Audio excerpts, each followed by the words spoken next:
Hi, this is Christian Cantrell, and I just wanted to give you a quick demonstration of how you can use bookmarklets in AIR applications.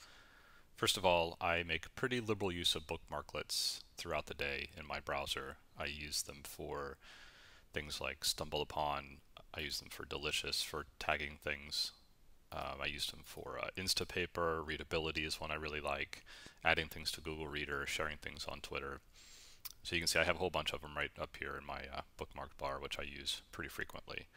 And so I was sort of curious as to whether I could make use of them in an AIR application as well, since we have full HTML support. And it turns out that you can. So to give you a demo, I'll switch over to an AIR application that I wrote, and I have the New York Times up here. So I'll just click on a story here, and the first one will test his readability. This is an HTML loader, and I have sort of a simple browser wrapping it, and I have a readability button up here, and I'll click this button, and you can see that we are now reading the article as formatted by readability. Works perfectly. I can even reload the original article.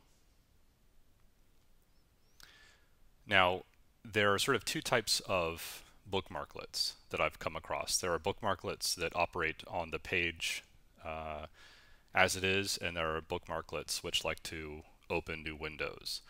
And it turns out that you actually have to treat them differently in AIR, because you can't open new windows in an HTML loader without them having been invoked by user interaction, either from the keyboard or the mouse. So readability works because it's operating on this content.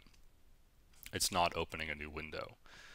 Other bookmarklets like Twitter or Delicious that want to open secondary windows have to operate differently.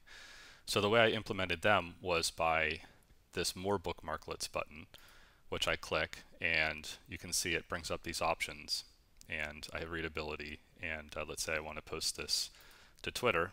I can click this link and it opens up this window, and we're ready to go. Or let's say I want to tag this with Delicious.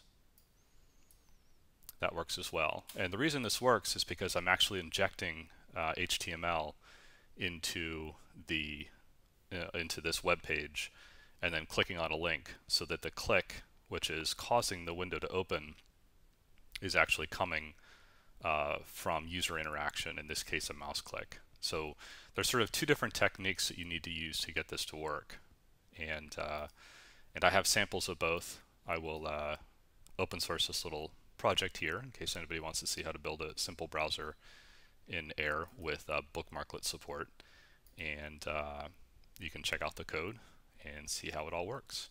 Thanks for watching.